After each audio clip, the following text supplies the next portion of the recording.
Pathian po le pathian lim ilongai thalu san sin tha jongana sia bung khat chang som pati nima sela ama loma piang chuan hena pathian fa ni thena tura pe paming ring tu te chu chung mi te chu ti sela kin ani lova ti sadu zo hin ani heklo mi padu zo hin po mi padu zo po hin ani heklo pathian hin ani zo ke rom khuwa mi te hena tir ko pole khathon bungre chang som panga changa chang som pasari lava omle turin boy ne tharawin boni silava fa ni ne tharawin boni so ke so tharawa wang so na ba kapa tin kana thin hi tharaw nge so ke mani tharaw ne pathian fa te kan ni ti min ria ti chin tin fa te kan ni son ro lu atu te kan ni pathian ro lu atu te krista lu pui tu te kan ni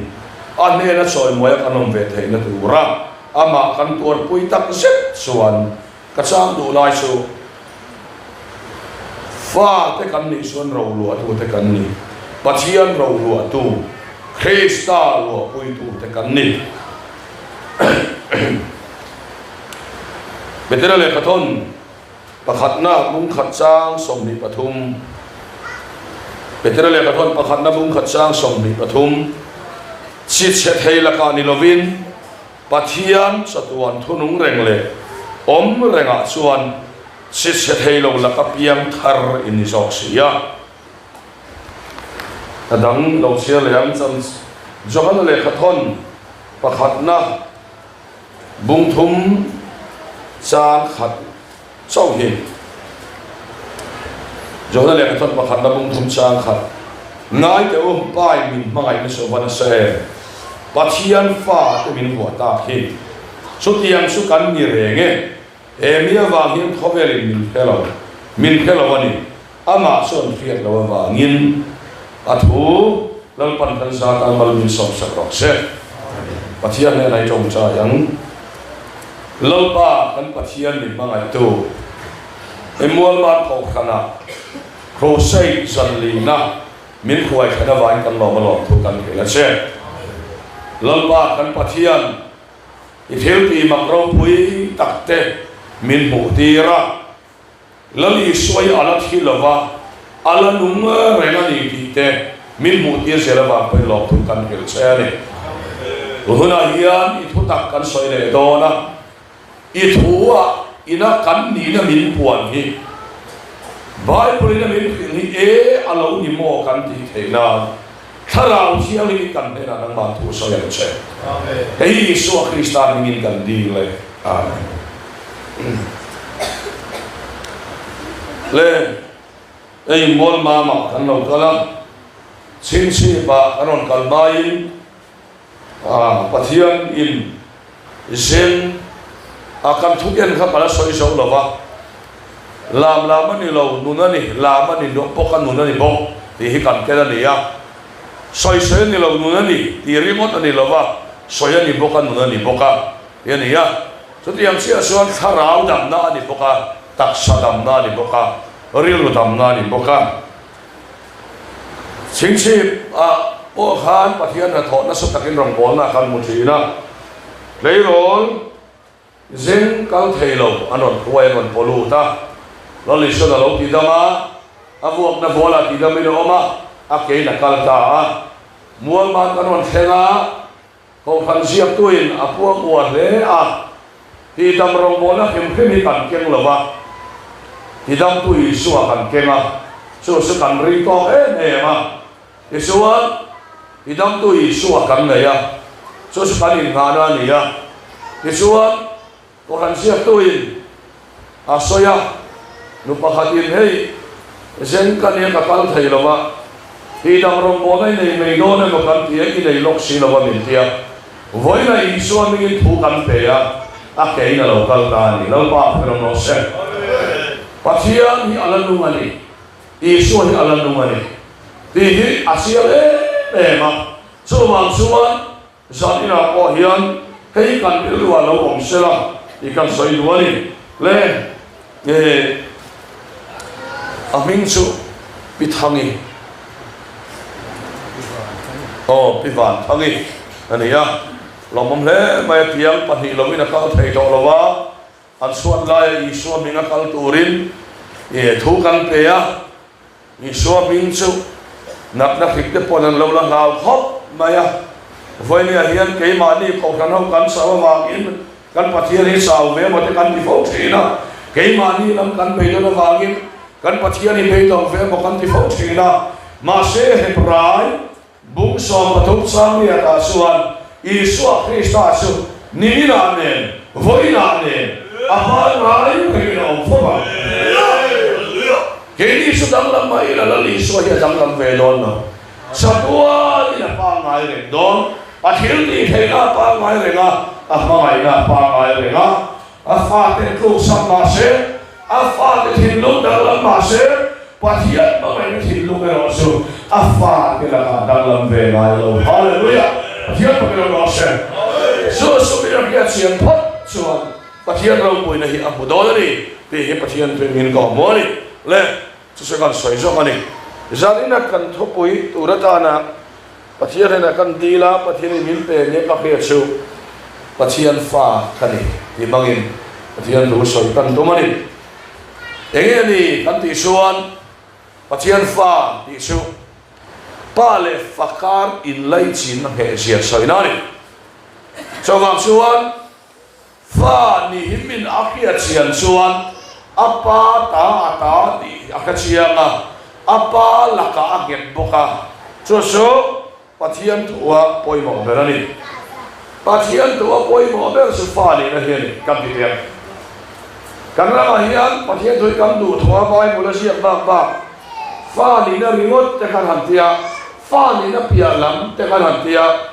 pona hian a suan ber su thara wa suan aba kapatin kana thin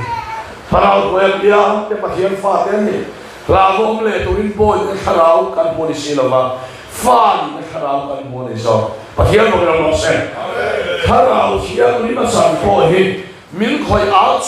chui tu riwat ni lovin pathian fa ka ni sia ka hiat sia thele tura tharau sia min so pe kali penale hallelujah pathian mo no sen pathian fa ka ni ti ka hiat sia thele turin tharau min pe ni akila ni ya so bang suon sil aperdu khomaya intan kun ana du khomai an pastor ba thusia kan wordeu khan ron in thuai kum tlo to soi kam ne wangin ka hi a normal thei to lawa a normal to so ka ti don nge ni kan o hi a che mem thei to lawa cha mem thei to bok lawa to tiang so ne ama hian ri khan pa sang khan pa nei to wa boni se dian soi la pathian thu la real verso fa ni na hian ni a so pathian poina min ron som le na so rombol tu ni tur ni lovin ni rigot tur ni lovin afa ni le tu razom kam dia tekinan dia soitai la thome lam buan hi tekinan kan soinga pulal buan ani to a no pan rai chang lal buan kan ti khania han ko dang la mahar khop maya ke hi fa te ko tu diek chi ka ni lova ka fa pau o pa berhi nehemia ne nehe ka ti maya nehe ka ti maya ti khan ai ve thoma hei bunga ka poi fa te ko tu chi vak ani hen ka khela lova lal buan po no pan lai chang lal buan ti a u po lal rem man ti lal hi te ve me hu ni poi lal hun an ti ve ka ti khan horok pui deu ka kai ko ni ga ya yang suan e po su yang horok pui deu ve ka ko ka ni ya yang suan apa ani ti akachianga so wang suan apa na atho po hian il ho farin ru apulo re ti khachiama ni ti suan apa lo hi su madang nei lo ti akachiama me ma apa ani ti achian mawangin upaka ka hi apa ni ti achian mawangin kho muôn mam lệ sẽ song hết sẽ về mi số ra mà hiện hay lâu chút xuống còn ta cái này lâu thì hiệp àคนไอ้พ่อก็เล่นเสียหน้าพ่อก็กันเสียหอดูนั่นรู้ชุอาปาอินาบุคคลออกมาอาปาอินาหิรขันนั่นรู้ออกมาเลยสุดที่ยังเสียส่วนนี้ปฏิญาณฟ้าเนี่ยเสียงพัดชวนเขาเรียนรามันเราเพียนเสียงไหมปฏิญาณที่อันปานี่เพียนเสียงอ่ะปฏิญาณที่อันอินานี่เพียนเพียงปฏิญาณเนี่ยน่าเราเพียนกันนั่นต่างกันเราปฏิญาณพวกเราเราเสียฟ้านี่ในอาริลันปฏิญาณฟ้าก็ดีกับเพียรมาหานกับยังทารีจงกำมีกำมังจีนะตัวไหนส่วนกับเพียรทารีจงกำมาเห็นปฏิญาณฟ้าก็มีที่ขโมยปฏิญาณฟ้าก็มีที่กระดูกโจกโตเกี่ยมาชนก็ดีเทียมก็เปลี่ยนทารีมก็ชนมีแต่มีนนโจกะในทิลสวลติทีกิโลหันนิคันเพียงทาร์กันเพียงมาเสกับป่าอาตานเขียนสูงลำที่กำลังมังสวงเราเรื่อยๆนะกับป่าอาตานตักเขียนอันนี้นะพอทุกเราตัดกระเทียมสวงเราว่าตัวน่ะส่วนกับเพียงทาราปัจเจียนฟ้ากันนี่ตักตาที่กระเทียมตาปัจเจียนฟ้าอันนี้ที่ปุงอากับฟ้าอันนี้ที่อาเจียนมาฟังอินมัวเลยยันอันนี้น่ะหนาวทอยยันโลอาเบสไงเร่งเราอันสุดก็ตอนถอดตาล้อตั้งแต่ถอดกันนี่มีปัจเจียนฟ้าอันนี้อาเจียนส่วนฝักนั่นหอเบสกระบองไงเราซอยมวยเบสกระบองไงเราอาปาตาถอดไม่จบกันนี่ปัจเจียนฝักเราล้อเสร็จสู้ๆกันเกี่ยเชื่อบ่อยมวยปัจเจียนฟ้านี่เองกิมตาหน้าชาโรงโบราณหน้าชาขมวนหน้าตาหน้าชาปัจเจียนบินหน้าตาหัวชาสู้กันเรื่องว่าเราอมเสนาปฏิญาณฟ้ากันนี่นะฮิอภัยบอกเลยนี่ยันสอยตาอีละวางเงี้ยกันติดชวนปฏิญาณฟ้านี่ที่อินเทลว่ารงโบแต่คริสเตียนนี่เลยหาทางมายังยันเด็กขึ้นถูกกับสอยมาตายันปฏิญาณอมตาเสบายบุญหิปฏิญาณนี่ตาเสนาให้หินังมานี่ตาละยาเฟลเดวเดวปฏิญาณวสมเวียชัดเดวปฏิญาณวสมเวียชัดเหล่านี้เดวเล็กส่วนปฏิญาณละกันปฏิญาณคนเราไม่สักเวลาสูงกว่าอารมณ์เครียดเวลาสูงกว่าปฏิญาณคนเราจงใจสอนเวลาสูงกว่านี่เฮียดีอินเคลชีนะสุดยังปฏิญาณอิสุส่วนที่กามาทำวันในเลยไงหรอฟังที่กามาหิมไงหรอฟังลิมตุมินคริสเตียนเลียงลิมสีลฟังลมตุมินลงอีโบลงอีลมสีลฟังลมตุมินลงโบลงวัติลฟังลมสุมินติโซกันปฏิญาณมันลมเสลมตุมันนี่ลมที่เขาใช้ลำตัวนี่ลมตุมันนี่ลมว่าลิมตุมปอนี่ลมสู้เฮียนใส่ตายละรัตตะกัจจังเฮียนกันชัดเดียวชวนประเทศกันจงใจมินช่างบัลมินสอมดอนกันสวดเดียวชวนอ่านเชียมินโลดอนนี่เห็นประเทศกันเขียสุดยังสุอันนี้เราวันนี้ที่จะนี่นักกันใช้ลำตัวนี่องค์เสียเองสวยดอนะประเทศฟ้ากันนี่เห็นตัวเรียนเขาอยากเนี่ยประเทศฟ้ากันนี่ตาที่กันสวยดอนนี่เดี๋ยวสวยได้ละแล้วมัวเราก็กันเตะขึ้นเลยละแล้วมัวในอาปาฟ้าเนี่ยอาปาฟ้าอันนี้นะชูอารมณ์อันนี้เราอารมณ์ที่โดนตาเสียปาฟ้าเสียร้อยหนังเบี้ยลงอันร้อยหนังเราเรื่อยปาลงเละมัวนะลงหิไอ้หนังเราเรื่อยอาปาฟ้าอันนี้นะชูมัวนักชัดเละเฟลาปอนี่เราอาปาเสียโซคาร์อันนี้โซนนะชูapa ni an in som na su apa chi alo piang ani na apa fa ni na pachian fa kan ni nei kan eng lai ta ka nge kan ti chuan voi ni ai kan nei to na lo ong sela pachian fa kan ni na hi kan fel le fel lo la ma ni lo va kharau chiang ni ma lo lu ta pachian fa ka lo ni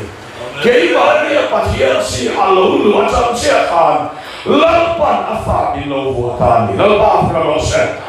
ngai le upai min mangai na so avana se zona le khaton pakhat na mung thum chang khata pathian fa te nin buata cho thì thiết thuyền mình còn mua cho vào xuân pha mình vua và chiến pha chu chi xuân căn lâu đi ta đi các biển thằng mình khan làm như ta tụi em mày cái xuân các biển thằng nó khác các làm các tụi khác thằng rục về các làm nữa các làm tệ các tắt lâu mày các data ni hiện cái kia các ba này là các data ni cái kia làm các bề tổ bốc xí đâu các ba là chuyện đi đạp ta các vài cái thiên này lộn thú có sợi lộn như tịt tầm ấy các cái thiêng lâu ấy lộn thú chứ còn sợi về à ta xuân các bạn như kiểu phía ta đi làm hay biển thằng nào mới kia đi làm đi biển thằng nào mới kia đi làm lâu hun hun à data mới kia à đi phun nó hay biển thằng nào mới kia đi phun lâu hun hun à data in ngay à phun về lâu sống sống biển thằng nào mới ngay à ít tuổi đã biển thằng nào mới kia xuân nắm má tuổi về lâu nắm má tuổi về lâu sống sống thằng nào mới ngay đó nè ít tuổi này biển thằng nào đi đâu à ít phun nó bồi biển thằng nào đi đâu à ít tuổi lâu lại biển quanh lali so khi sahi biển thằng nào đi đó là cái mà sẽ các biển thằng liêm khát các tuổi lâu các chuyện Bible写các tung tổ biết đâu các tuổi lâu cho đến khó các tung tổ biết đâu mà sẽ các bạn biết cái đó chân khăn các tuổi này các biển thằng nào đi đâu tin các tuổi lâu đều khăn và thiên là cái ta hiểu đi kiện là cái này á các phụ lâu đều khăn ta hiểu đi kiện là cái này á mà sẽ các bạn biết cái đó chân khăn suan khai các tuổi lâu lắm để quay duy tu cái này đó và thiên pha làm sao phải làm sao và thiên pha cái này chỉ cái mà lâu luôn thôi các phụ lâu lại để trồng trái cái sang lâu lại để quay trồng trái của cái này các tuổi lâu và nó bị sáng rồi này đâu mà và thiên pha cái này làm sao cái bị sáng đó sao vậy in cái gì mà đi ngắt chuan atok tek tok vía bang ti karina in kan cái gì tu là sơn cái này á mi sâu hi kan feeling sa kan kan masal tu ka pathian thua kan kan lo mo pathian in ni e a dia kan lo ma kan in khia dana kan in khia dana petera se kan siap to kan soi le na petera le ka ton pakhat na bung khat sa som di patuma chuan si se thei la ka ni lo vin si se thei lo pathian cha tuan thonung reng le om reng le ka chuan piang tharin ni sok ke ati ani si se thei chu tu nge chuan ka pa lang su nu nga nia kan nu la thamwan ni ren thei ka pa lang su nu nga chang te dan chu ani chang te a po dan su na mel thachi lian chia tha a thi nu ka that te sen reng chu tiang tha chu kan nia le chuan kan nu le ka pa chi chu a se thei kan nu le ka pa chu na ka ro chun huat na khak na tau na ik sing na duam cha po he ka nei zong zong lung ngai thei ka pan te hi chu a sa phang thei lung ngai thei a thil rim thei lung oi lo thei a ti ta lo thei ka ti tau ber lai mon pa thian fa ka ni ti mi na ke chen so na me pa me la pa ka ro se so wa suat ke mai chu ka che thei lo ka thin ur thei ka lung oi lo thei ka ang thei bo ka ma se ka na wang khan pa thian fa ka ni na kha re ta ni lo pa thian fa ka ni na su chi ya so kha ni ti him pa thian tu min ko bua so wang suan khai pa thian fa ka lo ni renga so wang suan ka an na sat ber lai mo hian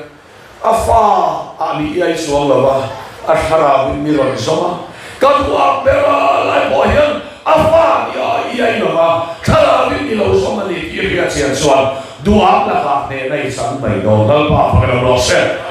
fa ni nei sual ne na ni ta sa mo na ba su kai pa thian fa ka ni ke ni ba le suan he khom le ka pa tu ba ti su pa su pa khat so va na mi su hallelujah ko vela kan pa te chon sum le pa min pe thei cho tuan no na min pe thei lo so tuan lim na po min pe thei lo churil lim na po min pe thei lo churil lim na min pe thei lo so kan pa so khian dal pa ko lo so ma so pa thian fa kan ni ti za ina hian kan che na poi mo le so so kan ngai tu na lo se la làm cho vin hạt su ông đây nói là传cả phía thu tak ka har lo thu tak soi ve le mo thua khua ka ring ve le ron phit chua ko wi mi tak tak anom ngai lo re re chu su kan ngai tu na lo om se la mi tak tak anom ngai lo re re pa thian thu don tum khiat tum pa thian thu cha ka tui ha te an ban thar lo ni a po an rilu nak ber ni a po lau pa lama trong sai ban tham si lau pa ho lo sa e chon thang dei số liệu khỏi thầy to miệng đâu anh ấy thầy to miệng đâu làm phát soi xe lắm đi là bên lên sao đi nè hay cần mày tuần nào ông xe ôi bỏ thế đi cho vào xuống chỉ sẽ thầy cái này bây giờ có thiền uống thầy á cả lúc ôi đâu thầy á mà làm cái số nó mà làm khác các bạn có khiết đàn khác mình lâu khiết đàn khác điệp lâu nên có phải là vad có khiết đàn điệp lâu có phải là vad mình khiết đàn bỏ đi xuống bỏ được thế nào khiết đàn khác anh này anh làm khép xuống xuống mình kho mình mang lẩu ha mắc mình anh mang năm lẩu mấy trong trai qua mày khác không mày tú này xuống các anh khép bỏ hiện bắt hiện pha cái này cái gì à cái xuống lăng pa biak na mình coi luôn ta rồi thiam mình nắp con mình coi luôn mấy bắt hiện bao nhiêu lắm các thiam mình nắp con bắt hiện ăn na mình coi luôn mày à số bắt hiện pha cái này cái kia sẽ là coi một mày à pha cái này này mình in real hết sẽ là chiếu đồng bè à cho bà xuân bắt hiện là cái gì là đàn này quá sẽ cho mà khá năng quỳ khai á lệ sĩ yên một thật xí là mà trong trái về sự thì à yên một thật lâu chúng chúng khá là sẵn đâm xe rồi và bà không có lo xe ai em phân xe à ý phân kỳ bê mà bảo yên pha buồn xe đi rồi pha buồn lúc ta lúc không phải xe ta bảo yên à không phải xóa xa là hết đi mấy yên pha buồn ta xe số pha ini na số tiếng hiện là số al khai để đón số này à number 2 to number 1 à cầm đó number 1 to number 2 à cầm đó trên vàng hiện bắt hiện thua cầm xiang là vàng số vàng số cầm identity Krista cầm identity cầm gì na i cầm hiện xiang hồi mỏ lên cầm hiện lên số tiền số pha cầm gì à bắt hiện pha cầm gì đó chỉ cái mà đi lâu lúc đó chỉ chuyện nghe sao trong cái gì cần bị chỉ thì sẽ thấy lâu là cả anh à chỉ sẽ thấy lâu chút đúng nghe ý xua ha ý xua chút đúng nghe thu đi xa lâu sẽ là cần gì mà lâu ổn ha khá lâu chút đúng nghe và là lỗ na ba lệ phá phá ta khá lâu thì mà lâu tiền lệ lâu ba phải mất xe ý xua mía thì khá lâu thì lên bộ ha ba mía thì bộ cái này số khá lâu thì anh lên cần này cho cái mà này bắt hiện chỉ khảo mà chỉ à rèn rèn chuan cái ông anh thì chuan cung tu trăng tu anh hạ tu ara tu aku mum tu pa tu em kim ông bé bắt hiện thủ cái mà lâu lút nung ở rèn à hiện cầm balang hun tu hiểu mà Hallelujah bắt hiện một cái năm cái này tu hiểu không cho bắt hiện tu ôi cái to cái gì vậy các bạn tu giống hiểu mà mel ba cái này đi point đó khăn đi mua sợi turin khám bắt hiện thua khăn cái em kim hiểu mà số bằng số bắt hiện thua cái mà hiểu mà khăn em kim ông số thua số đó không phải là gì số thua số đó lấy mà là gì số thua谁出嘛我们số bằng số bắt hiện thua để thua số là gì chứอีกาเลยที่รู้เอามันเนี่ยข้าพเจ้าถูกนั้นมาลงต่อข้าอีส่วนในฟ้าเต็มคนละตัวสองเดียนข้าถูกนั้นมาอีสัวข้าอัตโตพระเจ้าของเราบอกเสร็จอีสัวโตอีเฮ้ยการรู้เห็นเอามาเรียนแบบไหมแล้วอีสัวเนี่ยได้ใจโตขึ้นก็แค่เราบ้างอาจจะตั้งส่วนแล้วอีสัวก็แค่เนี่ยมั้งตุยปุยเส้นปิดสัตว์ตัวพอเขาอิสุวัตถ์วันนี้เพียงหันซอยละอิสราเอลมุกสมทุบปลิจางสมปลียก็เลยขับวัวสมเราคิมเราบ่มเราบ่เขาปุยในเราประคันบ่มเราบ่ก็ใกล้ทั่วไปอ่ะก็สารพัดเห็นช่วงสุดท้ายของแรงกันทีอ่ะมั่วสิอิเตียงข้าส่งละมาเลยมั่วสิส่งละมาเลยมั่วเลยเตียงช่วยเนี่ยละลิสัวซอยนานี่ดิกนั่นละเตียงพออิสัวซอยนานี่ แล้วอีสวหิเตียมส่วนนี้ลุกปุยพออีสวนี่เตียมสุงละมาเลกะหน่วยละมาตุยปุยสินะลงสักตานี่ขลังป่าฟังเราเสนวอร์ที่เราเตียมเนี่ยวอร์ที่มีอะไรวะเนี่ยนโมเสียนตุยปุยสินะวัดสับที่ขนาดที่เลริวัตอาฟมีอะไรอีกุดขับสุงละบานพาร์ละอีเตียมขับสุงละมาเลกรอเลยฮะที่เอ็งที่เนี่ยที่ข้าคนละสามทุมาขานสามขนาด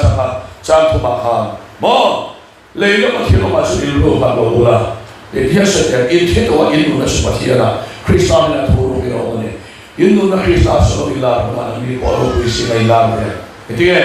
อามาขานเลยแล้วมาที่เรามาที่อินโลกันโลกุละส่งแล้วมาที่เรามาอินโลกันกันโลส่งลำอีสวาฮิอันหน่วยลำฮัสซันนาทีสักไม่ยากโอ้ยมาที่เราต้องกิโลมาเสร็จอีสวาฮิอันนี่องค์นี่มีข้อมูลส่วนแล้วอีสวาฮิวันนี้เห็นกันตามอัตโตมาโอ้มัวมาเขาอุณาเต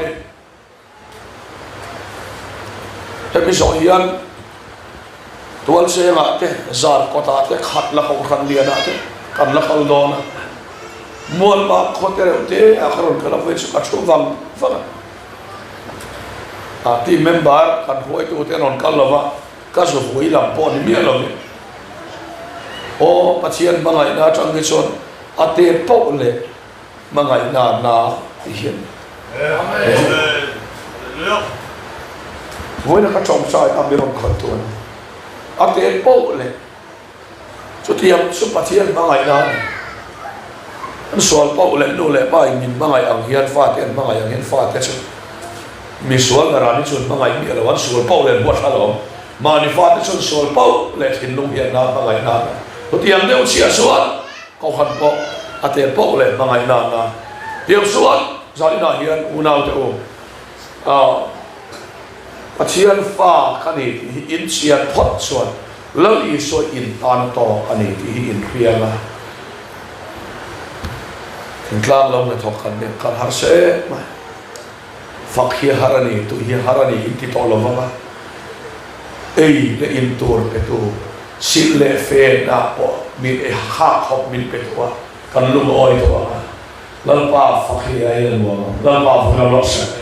ปัจจัยฟ้าคันนี้ที่สัตย์นาเฮียนเสียงมีลำอาบป่วยหมดตะเข็บสู้บ้านปุริกามินกอบวันนี้ส่วนส่วนเฮฟ้าคันนี้ในการเชียนพอดส่วนลัลปาเราปุยนักการมุสลิมตอนนี้ที่มินกอบวันนี้อันนี้นะส่วนมุขจังสองปัญญาอันนี้นะปัจจัยฟ้านี่เทนตัวรับเป็นอันนี้ริงตัวเตสุจูมีเตสุที่สะดุดโซนเขียนนี่หรอวะที่สะดุดเขียนนี่หรอวะ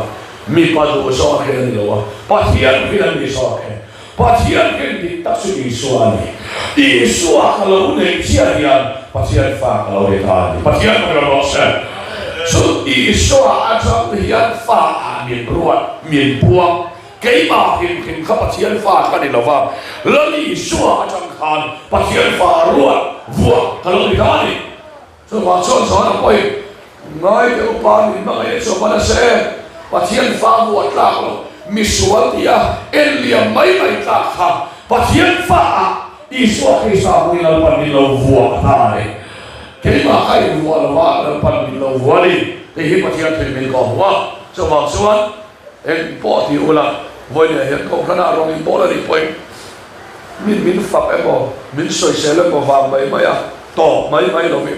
วันนี้เห็นปัจจัยฟ้ากันนี่มีปัจจัยฟ้าเนี่ยไอ้เพียรเสียจนอาสูงกว่าสุปัจจัยขานี่สุดเขาขันเขาวันนี้ส่วนสุดอาสูงกว่านี่สุดขันเขานี่ที่อาจจะเสียงโดนฝักหลอพ่อไม่เสียเราบ้างอาสูงกว่าหลอตะเกียงรอโบนี่ปัจจัยฝักให้เราหลอเสียอาดับได้ไม่ส่วนนี่นะเราปุยเขียนหน้าตาปอนี่เราหลอสุกินข้าวรำข้าวกันโบไทยนอนนี่ที่ปัจจัยที่มินกอมว่าส่วนตรงนู้นอาปอยเอ็งอังปอยกับสัมมาอินะปัจจัยฟ้ากันไอ้ตัวนั้นก็สมสันเทียนลัลปาอิฟปากันแต่ก็จงใจอันน้อยอะไรของแม่มีปุยมาจงใจเลยเพียงเราจงใจช่วยนังเราบ้างมีสาวสุขติจริงนะปัจจัยมาเห็นขันปุยผีเนี่ยขณะจงใจจะเรียกอะไรนี่โรงโบตัวจงใจค ให้เวโตจ้องใจการหันซ้ำเขาฟ้ากันนี่ชวนป่าหน้าชวนอินละป่าไม่ละป่าเหียนโมมิดมุดปุ้ยขิงตักเทโลอันก็ควรเราชวนเกี่ยมานี่ยันนินริงสงตักเลยอาเจียเอกุมซอมรองกระบอกเวนุมากุมซอมเวลิงสุมากระป๋าเนี่ยนะตุลายอย่างเงี้ยที่ชินาอันเดียกระป๋าน่าเฮ้รังกระบอกอันที่เวดีอาที่เวลไหมมีค่ะสุดที่เตะรักขันมีอะไรสังเหล่าที่รักเรียกขับไหมรังกระบอกอันที่เวดีอาที่ละชอบมีการใส่ลันดูซ้ำชุปัจจัยมาเห็นสปีกกันเราอมเราเขาขันอุปากันเราอมเรา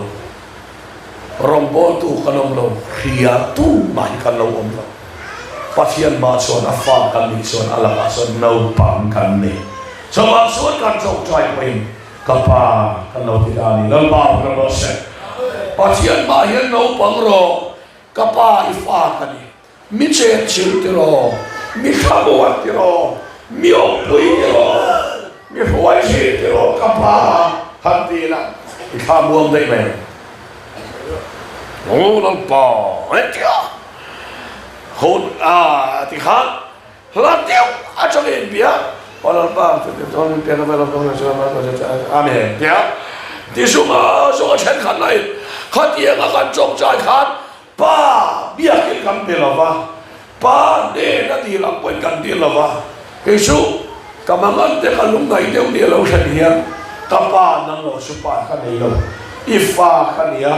อีไงตัวตัวริฟ้าบินหัวต่อลองถูกกันเลยเสร็จผมเชื่อมันใส่โดนนะ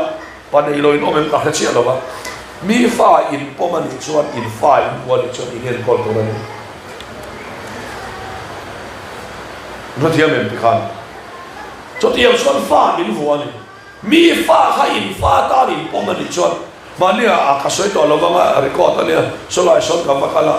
นุปขัดอินนุสามเดวินสลายคอยอะชนอินาเขาก็รู้ตัวนุสามเดียวอินข้าพนุปขัดโซตาอาอมาจุดอาส่วนกันรู้ตาอีกครอบครัวกันสมนะก็ไม่ป้าก็จะกันเช่นได้ตัวหล่อมาที่อ่ะช่วงนี้เนี่ยช่วงนี้ได้ตัวที่อ่ะมิงกับสวยหล่อไม่ยังแค่นอนเอาไว้ขวาชวนชวนอันอินาคันว่ารู้ตาอันนุปขัดโซกับช่วงอาลูนุสร้างเดียวไม่เห็นเนี่ยชวนน้องเตะเราผมมาอามาเขาอุปกรณ์เช่นอันน้องเตะผมเขาละเสียงเช่นก็ให้เทียมเราผมเลยเขาให้ฟ้าบอกอะไรอ่ะนี่เราเว้จุดมีแต่ฟ้าส่วนเนี่ยเฮียนให้กับผมมาดีอะไรนี่อาฟ้าตานอาลาบส่วนบุตรเปรกันง่ายเอ็นคนละง่ายปัจจัยเฮียนโม่อาฟ้ามินหัวฮีไอ้สั่งเลยไม่ตัวนี่เราพี่มังอะไรขาดทำเลยตัวนี่เราพี่อาหัวประธานอาฟ้ามินหัวเราบ้าเราบ้าไอ้คนประธานอาฟ้ามินหัวนี่ชาวส่วนสุดyangกันส่วนอาฟ้าก็มีตัววางินปัจจัยฟ้าก็มีตัววางินเขาเป็นมีกันที่ต่อละวะสูงลำเคร่งกันที่ต่อวะมีที่ยังส่วนที่กันที่เวทีต่อละวะสูงกันที่ต่อละวะงานสร้างก็สุดที่ต่อละวะรุ่ยโลกกันที่ต่อละวะปัจจัยฟ้าก็กันคงนะเบี้ยมีสุนัขกันคงกันตัวนี้กันที่ฮะกันเขาทำไว้นี่เราป้าเราลองเช่นสอยพ่อแม่ฝักอมเลยไหมที่โลโปกระตุ้มสวงเราปัจจัยฟ้าที่อมนั้นตัวรักของไหมส่วนส่วนกันนี่ดาวตัวท่านยิ่งไม่ดีละก็สมบัติเทียนทวนที่ประเทศเป็นก่อหัวนี่สมบัติส่วนประเทศฟ้าลงมาส่วนเราเราต้องส่วนแต่ก็ส่วนมันไว้ประเทศนั้นเดี๋ยวอันดูทุกสามประเทศเห็นแล้วว่าอันไปดูว่าอันมานี้สักนั้นจึงเฟลตัวเป็นข้อเวลันตันเล็กทีนะกลางสุดงาปีเราอีป้าที่เราเสนอนั่นป้าเราบอกเสนนั่นป้าเขาเป็นมีแต่ก็ที่เวทีต่อเรานั่นป้าเขาเสียดีทีเราอีป้าที่เสียเงินโดนปัจจัยมันก็บอกเสนปัจจัยฟ้ากันดีดีบายบริเชียร์นักเรียนเป็นใครอันนี้ทุกคนใช้ตัวปัญญาจากการศึกษา